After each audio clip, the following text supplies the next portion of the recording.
예, 오늘은 만남의 축복을 기대하라라는 말씀의 제목으로 함께 은혜를 나누도록 하겠습니다. 옆에 사람과 함께 인사하겠습니다.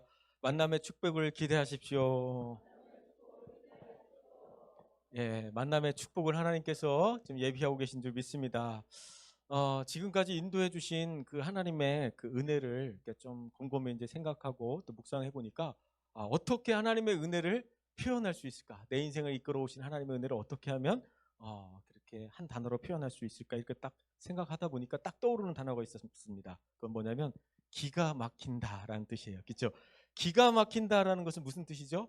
정말 놀랄 정도로, 감탄할 정도로 깜짝 놀랄만하다, 뭐 이런 의미가 있는데, 우리가 이제 보통 기가 막히게 맛있다, 기가 막히게 멋있다, 뭐 하여튼 그렇게 이제 쓰이는데, 하나님이 우리의 인생 가운데 함께 하셔서 우리의 인생을 계획할 때 어떻다라는 거예요? 기가 막히다라는 거예요. 우리가 상상하는 것 그 이상으로 하나님께서 준비하시고 계획하고 있는 줄 믿습니다. 그래서 날마다 하나님의 은혜를 기대하시고 날마다 하나님의 은혜를 따라 살아가는 저희들 되시기를 축복합니다. 여러분 삶 가운데 하나님께서 이 놀라운 계획들을 준비하고 계신 줄 믿으십니까? 아멘. 그렇게 이루어질 줄 믿습니다.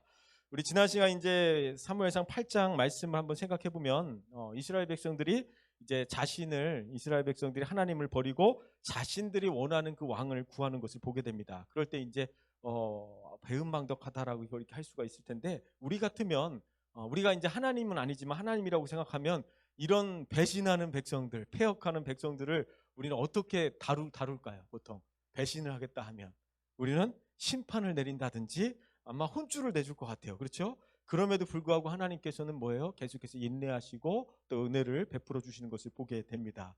그래서 사무엘상 8장 22절 말씀 보면은 여호와께서 사무엘에게 이르시되 그들의 말을 들어 왕을 세우라라고 합니다. 그러니까 이스라엘 백성들이 왕을 요구하는 것이 잘못되었음에도 불구하고 하나님은 어떻게 하라는 거예요? 그들의 말대로 그냥 들어주라라고 합니다. 사무엘의 입장에서 보면 어떻게 느껴질까요? 사무엘은 당연히 하나님이 안 된다, 그건 말도 안 되는 일이다라고 이렇게 해주시면 좋겠는데, 사무엘의 이제 입장에서 그렇게 생각하면 좋을 텐데 하나님 그렇게 하지 않고 이스라엘 백성들이 요구하는 것을 들어주라고 말합니다. 이스라엘 백성들이 왕을 요구하는 것이 잘못됐다는 걸 알아요. 불순한 동기에서 시작됐다라는 것을 알고 있지만, 잘못된 요구라는 것을 알고 있지만 하나님께서는 뭐예요? 허락하셨다라는 거예요. 그러면 왜 하나님께서 이스라엘 백성들이 잘못된 그런 요구를 함에도 불구하고 그것을 허락하셨을까요? 우리가 예를 들면 그런 거예요. 우리가 아이들을 데리고 이제 마트에 종종 가면, 이제 뭐 어린이날이기도 한데 마트에 종종 가면 아이들이 이제 장난감 앞에 지나갈 때 어떻게 하죠, 보통? 예, 뭐 사달라고 해요. 그쵸? 뭘 사달라고 막 땡깡도 부리고 어릴 때 막 자녀들이 막 그렇게 한단 말이에요. 그러면 이제 부모님들은 보통 어떻게 해요? 이놈의 새끼 어디서 땡깡을 부려 안 돼! 하고 그냥 딱 데려가기보다는 자식 이기는 부모 없다고 그냥 이렇게 보통 사줘요. 그쵸? 보통 사준단 말이에요. 고집을 부리고 막 때를 쓰고 그러면은 대부분 이제 사주는 부모들이 많아요. 그렇지? 그런데 이제 우리가 이제 항상 그렇다고 때를 쓰면 들어주는 게 아니고, 어린아이일 때는 이성적으로 우리가 설명을 해도 알아들을까요? 못할까요? 아무리 설명을 해도 못 알아들어요. 그냥 아이들은 막 때를 써요. 그렇죠? 그러니까 아무리 설명해도 그것을 받아들일 만한 수준이 되지 않기 때문에 부모가 그것을 허용할 때가 있다라는 거죠. 그러니까 아이들이 때를 쓰는 게 잘한 거예요, 잘못한 거예요? 사람들 많은 곳에서 막 땡깡 부리고 하는 건 잘못된 거예요. 그럼에도 불구하고 들어주는 건 뭐예요? 이것을 설명하고 이것에 대해 이해를 시키고 그런 말이 통하지 않기 때문에 그래요. 그렇죠? 근데 이제 시간이 지나서 이 아이가 자라고 성인이 됐어도 땡깡을 부릴까요, 안 부릴까요? 안 부리죠. 오히려 이제 부모님한테 선물을 사주고 용돈을 주고 이제 그렇게 뒤바뀌어야 돼. 이게 정상이겠죠. 그렇죠?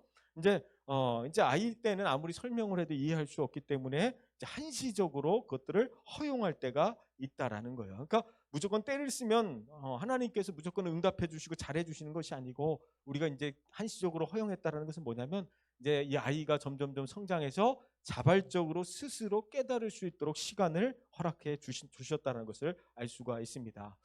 사무엘의 입장에서도 보면 얼마든지 자신의 뜻을 관철시킬 수가 있습니다. 고집을 부릴 수가 있음에도 불구하고 어쩌면 이제 이스라엘 백성들이 왕을 요구하는 것 자체가 잘못되었기 때문에 사무엘도 하나님 이거는 안 됩니다. 이거는 있을 수 없는 일입니다. 요나와 같이 불순종하고 도망갈 수 있지만 사무엘은 어떻게 했다라는 거예요? 하나님의 뜻을 따랐다는 거예요? 안 따랐다는 거예요? 따랐다는 것을 보게 됩니다. 그러니까 자신의 뜻대로 되지 않았지만 어떻게 된다는 거예요? 하나님의 뜻을 따라 살아가는 것을 보게 됩니다. 그것이 이제 신앙의 본분이라는 거죠. 그러니까 신앙생활에서 제일 중요한 건 뭐냐면 내 뜻대로 되는 게 중요한 게 아니고 하나님 뜻대로 되는 게 중요한 거예요. 그러니까 내 기도가 중요한 게 아니고 하나님의 일이 중요한 거예요. 아멘. 우리가 이제 신앙생활하면서 착각할 수 있는 부분이 우리가 가끔 막 때를 쓰면 하나님이 막 주실 때가 있잖아요. 응답해 주시고 막 때만 쓰면 하나님께서 해 주실 때가 있어요. 그렇죠? 근데 이제 그런 게 중요한 게 아니에요. 우리가 아무리 100개를 응답받고 1000개를 응답받았어도 하나님이 원하시지 않는 거라면 다시 한번 우리가 신앙을 점검해 볼 필요가 있다라는 거예요. 그러니까 신앙생활은 많이 응답되는 게 중요한 게 아니고 우리가 하나님 뜻에 많이 순종하는 게 중요한 거예요. 우리가 하나님 뜻에 많이 쓰임 받는 게 중요한 거죠. 그러니까 내 기도가 많이 응답된 게 중요한 게 아니라는 거죠. 그러니까 하나님의 뜻에는 뜻에 순종한 것은 별로 안 되는데 내가 원하는 것을 많이 얻어냈다고 해서 마치 그것이 믿음인 것처럼 우리가 착각하면 안 된다는 거죠. 만약에 하나님께서 우리가 하나님 앞에 섰을 때 하나님께서 이제 무엇을 가지고 결산할까? 너 기도 응답 몇 개 받았어? 해갖고 너는 100개, 너는 1000개 뭐 그런 걸로 하시는 게 아니고 우리가 하나님 말씀에 얼마만큼 순종했는가? 그 한 말씀 지키려고 얼마만큼 몸부림쳤는지 그 순종을 보신다라는 거예요. 종종 우리가 이제 이럴 때가 있잖아요. 무언가를 하나님께 강력하게 이제 요구할 때가 있어요. 그렇죠? 하나님 보시기에는 아닌데 하나님께서 이제 그것들을 한시적으로 응답하시고 이제 하나님께서 말씀하시는 것을 보게 되는데 어쩌면 우리가 아직도 신앙이 계속해서 자라가야 하는 상황이고 우리가 너무나 연약하다 보니까 하나님의 사랑을 의심할까봐 어쩌면 하나님께서 더 많이 응답하시는 경우가 있다라는 거예요. 그러니까 내가 요구한 대로 하나님께서 응답하셨다고 내 결정이 맞았구나. 역시 나는 믿음의 사람이야. 착각하면 오산이라는 것을 이야기하는 것입니다. 그래서 이제 내 기도 제목이 응답되는 게 중요한 게 아니고 하나님 뜻이 이루어지는 것이 중요하다라는 거예요. 그러니까 이스라엘 백성들이 왕을 요구했고 그것이 응답되었다고 해서 하나님이 기뻐하신 일입니까? 아닙니까? 아니라는 거죠. 그러니까 착각해서는 안 된다는 것을 이야기하는 것이고요. 그래서 이제 우리가 구한 것이 때로는 잘못된 것을 우리가 이제 구할지라도 때로는 그것을 통해서 하나님께서 선하게 이끌어 가시는 것을 이제 볼 때 우리는 날마다 하나님의 은혜를 구해야 되고 하나님의 선으로 우리의 삶을 이끌어 달라고 그렇게 간절히 기도하는 저희도 되셨으면 좋겠습니다. 옛날 어느 시골에 이제 나이가 찬 이제 노처녀가 살았다고 합니다. 이제 어느 날 시장을 보기 위해서 이제 시장에 갔다가 이제 버스를 이제 늦게 탄 거예요. 그래서 밤늦게 이제 정류장에 도착하게 됐는데 또 어떤 무섭게 생긴 남자가 이제 쫓아오는 거예요. 그리고서 같이 가 처녀 계속 부르는 거예요.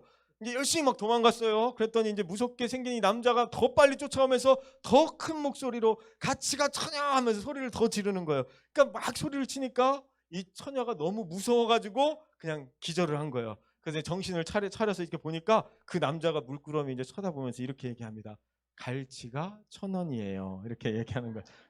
그러니까 착각하면 안 된다는 걸 이야기하는 거예요. 그렇죠? 우리가 일상생활에서 착각하는 경우가 있잖아요. 내가 마치 뭐를 했을 때 내가 잘해서 그렇구나. 내가 뭐 이렇게 해서 그렇구나. 내가 뭐 잘생겨서 그렇구나. 뭐 이제 그렇게 착각하는 경우가 있는데 우리가 그것들을 잘 분별해서 하나님의 뜻을 착각해서는 안 된다는 것입니다.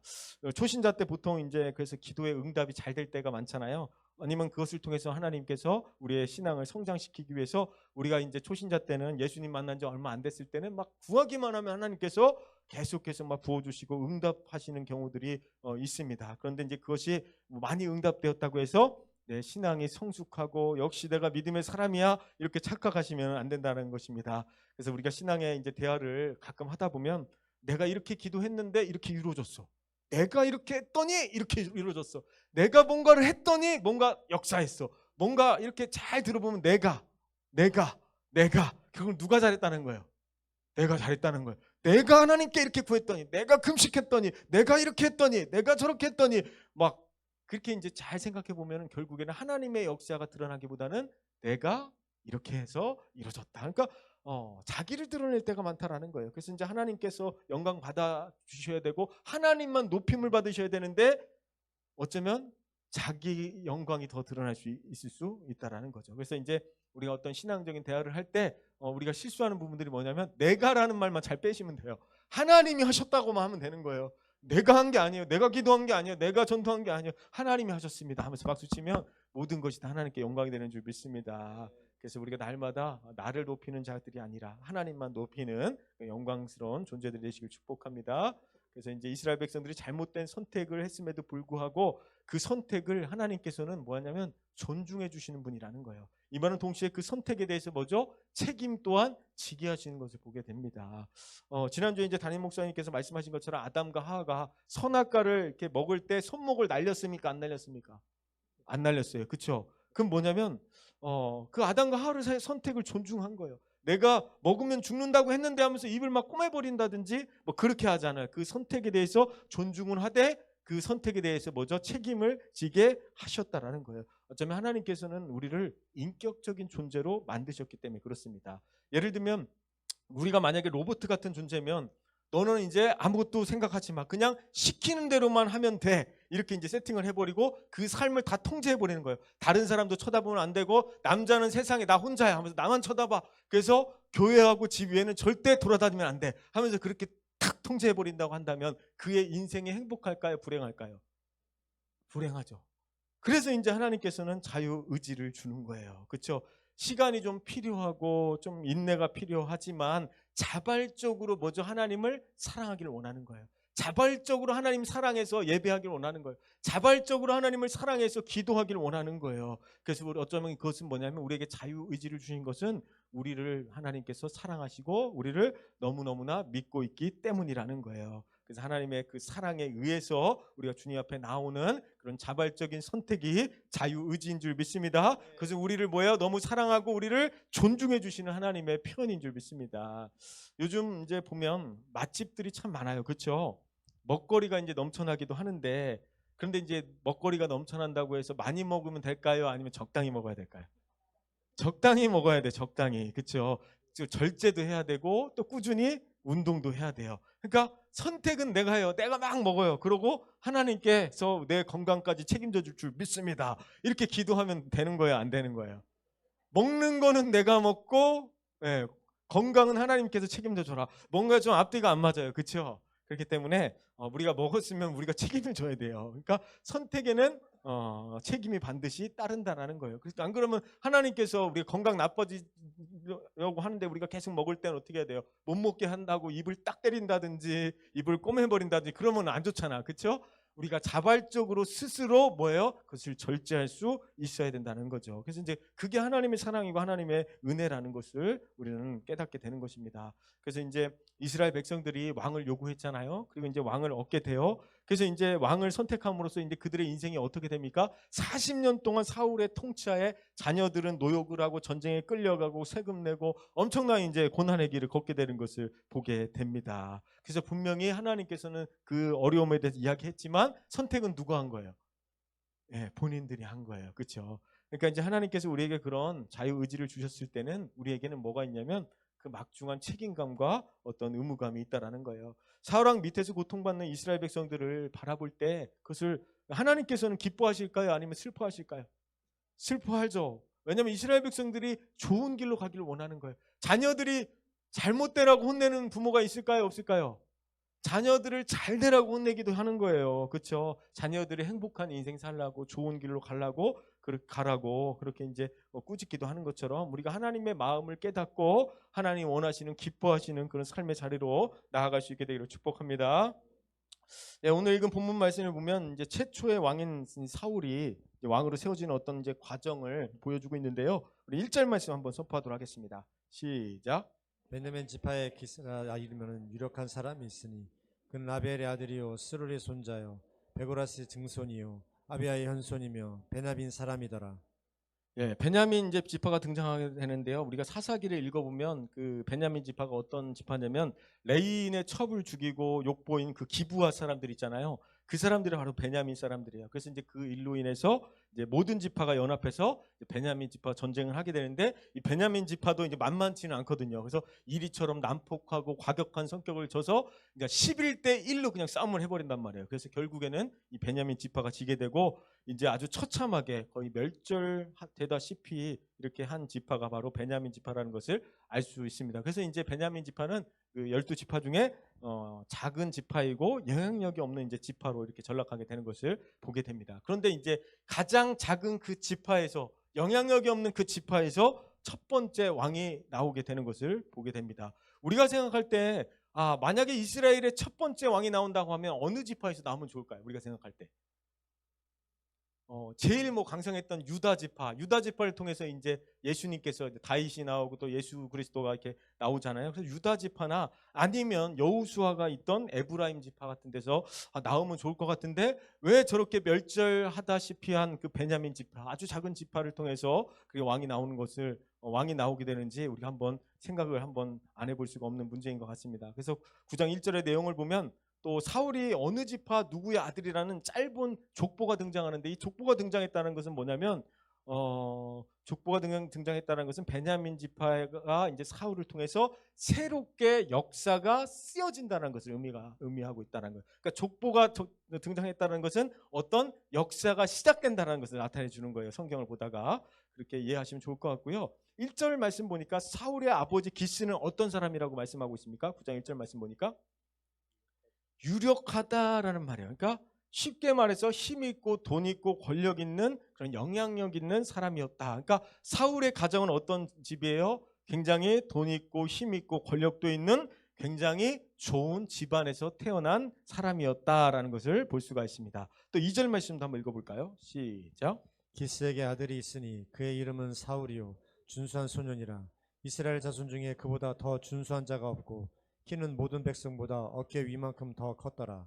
예, 사울이 이제 집안도 좋은데다가 그 이제 사울이 어떤 사람인지 나타내주는 단어가 이제 두 번 나오는데 이제 준수하다라는 단어가 나와요. 준수하다. 이게 무슨 뜻이냐면 히브리어로 토브라고 하는데 우리 창세기에서 우리 하나님이 세상을 창조하시고 나서 어떻게 이제 이야기를 하죠?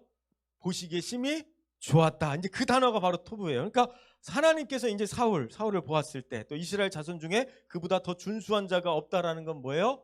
하나님 보시기에 정말 그 준수하다는 표현이 정말로 보기 좋았다라는 그 의미를 나타내주고 있습니다. 그러니까 이제 쉽게 말하면 시대를 대표하는 잘생긴 그 연예인들 있잖아요. 뭐 신성일, 남진, 나훈아, 원빈, 장동건, 현빈, 차은우 막 이렇게 연예인들이 있어요. 그렇죠?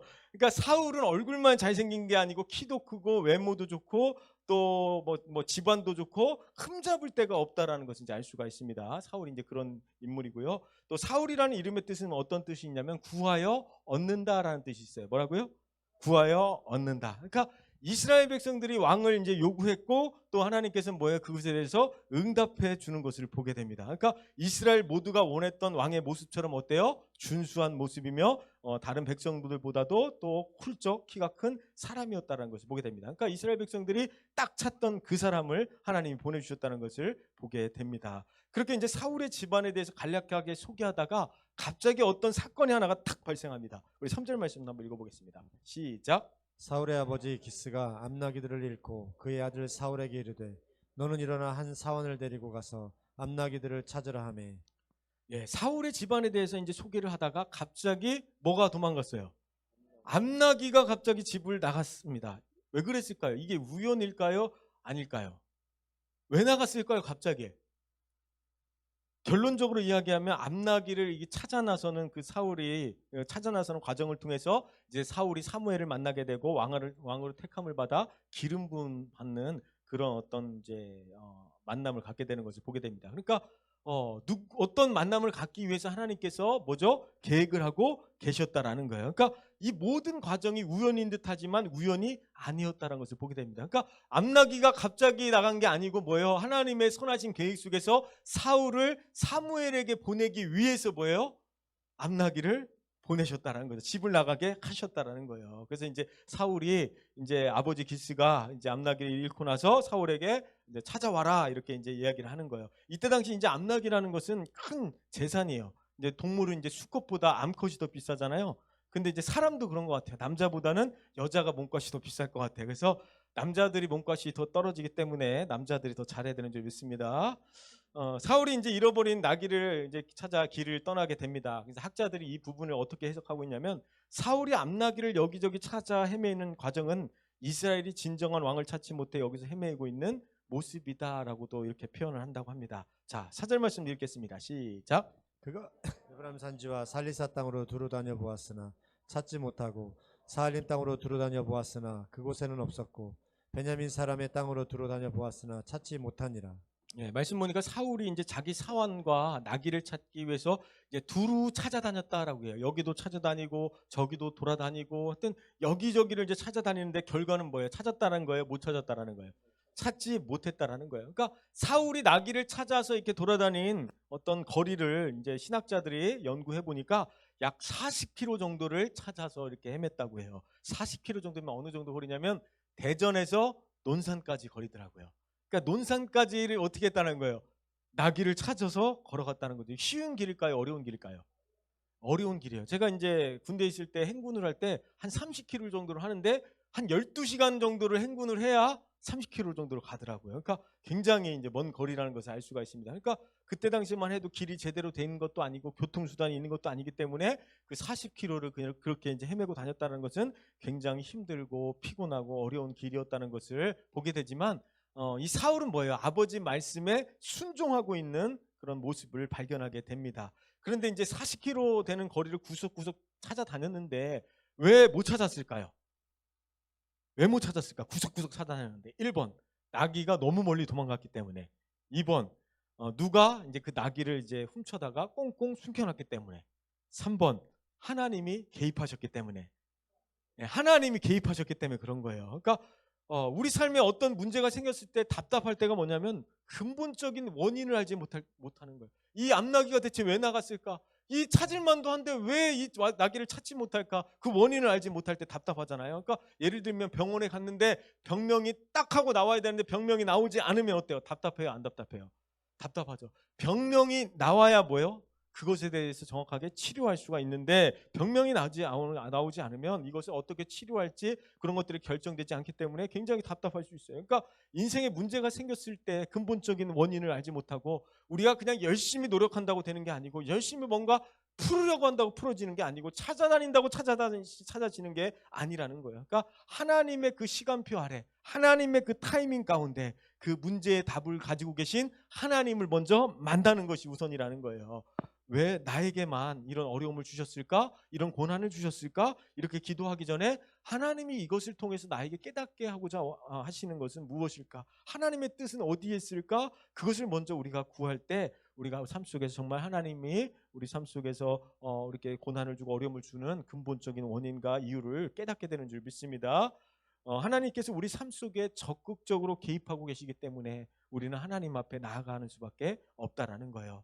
그러니까 오늘 본문에서 이제 사울 집안에서 벌어진 잃어버린 암나귀 사건은 우연하게 일어난 것 같지만 우연이 아니고 뭐죠? 하나님께서 이제 사울을 이스라엘의 초대 왕으로 세워가기 위해서 그를 이끌어 가시는 것을 보게 됩니다. 그러니까 이 세상은 우연히 일어나는 일은 하나도 없고 모든 것이 다 하나님의 그 계획과 주권 가운데 그렇게 일어나가 되는 줄 믿습니다. 하늘에 나는 새가 땅에 떨어지는 것도 하나님이 허락하지 않으면 일어나지 않는다라는 사실을 믿고 우리 삶 속에서 하나님의 뜻을 구하고 하나님의 계획 안에서 그렇게 선하신 계획 가운데 나아갈 수 있게 되기를 축복합니다. 그럼 이 나귀를 잃어버린 이런 일상적인 그 이야기가 어쩌면 아무것도 아닌 것 같을 수 있어요. 그냥 뭐 나귀가 좀 집에 있다가 잠깐 나갈 수도 있고 우리 강아지들이 집에 잘 있다가 집을 나갔다 안 들어오기도 하고 그냥 일상적인 이야기일 수 있지만 이 사울의 일상을 통해서 우리에게 주시는 교훈은 무엇일까요?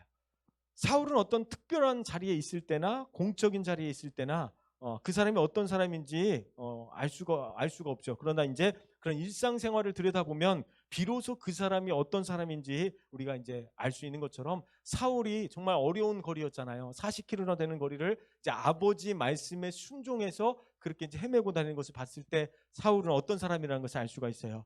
순종하는 사람이라는 것을 알 수가 있어요. 그러니까 이제 우리가 이제 무대 위에 서 있는 모습만 봐서는 그 사람을 알 수 없고 그런 일상생활 속에서 그가 어떻게 살아가고 있는지를 들여볼 때 그가 비로소 어떤 사람인지 그 진정한 모습을 발견할 수 있다라는 거예요. 그러니까 사람들이 이제 저도 이제 앞에 설 때 조금 막 유머러스하고 막 이제 그러니까 굉장히 외향적일 수도 있겠다라고 생각하지만 사실적으로 개인적으로 만나 보면 말도 잘 못하고 숙기도 없고 하여튼 굉장히 내성적이거든요. 이제 앞에 있는 모습만 보니까 이제 오해하는 경우가 있는 것 같아요. 그러니까 이런 일상생활을 우리가 제대로 이렇게 들여다봤을 때 뭐죠? 그 진정한 모습을 찾을 수 있다는 거예요. 그러니까 사울의 입장에서 또 아버지가 잃어버린 암나귀를 찾아 나서는 그런 어려운 그 과정 속에서 그가 그 순종하는 모습을 또 보고 또 그 안에서 또 이제 하나님의 은혜를 또 만나게 되는 그 모습을 바라보면서 사울이 어떻게 이제 하나님께 쓰임을 받고 또 왕으로 세움 받게 되는지를 이제 발견할 수 있게 된다라는 거예요. 그래서 우리가 언제 어디서 어떻게 하나님의 은혜가 임할지 모르기 때문에 일상생활 속에서 우리가 하나님의 음성을 들으려고 하고 일상생활 속에서 더 순종하는 그 모습으로 우리가 하나님께 나아갈 때 하나님께서 우리가 생각하는 것 상상 이상으로 계획하시고 우리를 그렇게 사용하여 주시는 줄 믿습니다. 그래서 일상 가운데 하나님의 온전한 그 손길이 우리 가운데 임하게 될 줄 믿습니다. 하나님께서 적극적으로 우리 삶을 개입하시기 때문에 우리가 사울이 잃어버린 그 나귀를 찾아가는 과정을 통해서 우리 일상생활이 어떻게 이렇게 연결되고 있는지를 돌아보면서 우리 일상들, 우리가 하루하루 보내는 이 시간들이 정말로 하나님께서 계획하신 시간이고 하나님께 쓰임받을 수 있는 영광스러운 날이라는 것을 우리가 깨닫고 하루하루 하나님의 뜻과 꿈과 비전을 향해서 아름답게 나아갈 수 있는 저희들 되시기를 축복합니다. 마지막으로 5절 말씀 읽고 또 말씀 정리하겠습니다. 5절 말씀 읽겠습니다. 시작. 그들이 숲 땅에 이른 때 사울이 함께 가던 사원에게 이르되 돌아가자. 내 아버지께서 암나기 생각은 고사하고 우리를 위하여 걱정하실까 두려워하노라 하니. 예. 이제 사울이 이제 참 많이 돌아다녔잖아요. 고생스럽게 3일 동안 열심히 찾아다녔지만 이제 먹을 것도 떨어지고 이제는 돌아가지 않으면 아버지가 또 걱정할 수 있으니까 이제 집으로 돌아가자라고 이제 이야기하는 것을 보게 됩니다. 이제 그럼에도 불구하고 이제 이후의 말씀을 보면 이제 포기하려고 하는데 그 함께 간 사환이 이제 뭐예요? 우리 이제 여기서 포기하지 말고 하나님의 사람이 있는데 우리가 함께 그곳으로 가보자 이렇게 새롭게 이제 제안을 하면서 이제 사울을 그 사환이 사무엘에게로 이끌어가는 그런 이제 과정들 또한 보게 됩니다. 이제 종에 대해서 한번 생각을 해보게 됐는데요. 이 종은 어쩌면 뭐예요? 원래는 그냥 주인이 시키면 어떻게 하는 거예요? 시키는 대로 하는 게 종이에요. 그렇죠? 이제 사울이 집에 가자 하면 어떻게 해야 되는 거예요? 사실은 집에 가야 하는 게 종이에요. 그런데 이 종은 뭐냐면 끝까지 만류를 하고 조금 더 포기하지 말고 결국에는 어떻게 해요? 사무엘을 만날 수 있도록 계속해서 새로운 제안을 하면서 이렇게 사울이 다시금 선택을 번복할 수 있도록 계속 제안하는 것을 보게 됩니다. 그러니까 주인이 가자고 하면 그냥 가는 것이 이제 원래는 종인데 우리가 이제 사울의 입장에서 보면 황당할 수 있는 제안이긴 하지만 우리가 이제 만약에 주인의 입장에 생각했을 때 만약에 우리가 어떤 일을 시킬 때 그냥 시키는 것만 하는 게 좋아요? 아니면 시키지도 않은 일까지도 생각해서 하는 게 좋아요? 시키는 것만 하는 것보다는 그쵸? 주인이 원하는 것, 주인에게 유익이 되는 것을 위해서 시키지 않은 것까지도 더 이렇게 헌신하고 또 수고하고 또 이렇게 봉사하는 것이 더 크잖아요. 그렇죠? 그런 종이 더 칭찬받는 종인 것 같아요. 그래서 우리가 그런 이제 종의 쓰임 받는 종의 모습이라든지 또 사울의 어떤 그 순종하는 모습이라든지 이제 그런 이제 모습들을 다 우리 삶에 이렇게 적용하여서 우리가 하나님의 뜻을 이루는데 조금 더 부족함 없는 저희들이 되셨으면 좋겠습니다. 그래서 날마다 하나님께 우리 일상생활 속에서 정말 하나님 순종의 삶을 또 살아가게 하시고 또 우리가 하나님 날마다 쓰임 받는데 하나님의 영광을 쓰임 받는데 조금도 부족함 없는 인생이 또 되게 하여 주시옵소서라고 하나님께 무익한 종으로 끝까지 쓰임 받는 인생이 되게 하여 주시옵소서. 그렇게 이게 통성으로 함께 기도하는 시간 갖도록 하겠습니다. 이 시간 우리 함께 먼저 기도하도록 하겠습니다. 이 시간 기도할 때 하나님께서 그 사울의 그 인생을 또 이끌어 가시는 그 과정을 통해서 하나님의 놀라운 그 계획과 하나님의 개입하심을 돌아보게 됩니다. 암나기가 집을 나갔지만 그런 또 찾아 나서는 과정 속에서 하나님께 크신 또 은혜를 주시고 또 사무엘과의 만남을 통해 또 왕으로 세움받는 또 기회를 주시는 것을 보게 됩니다. 그럴 때 하나님 우리의 삶에 우리가 사람이 마음으로 자기의 길을 계획했을지라도 그 발걸음을 인도하시는 이가 여호와이심을 선포하면서 하나님 계획과 하나님의 그 주권 아래 하나님 온전히 순종하는 그런 삶을 살아가게 해달라고 주여 삼창하시고 통성으로 함께 기도합니다.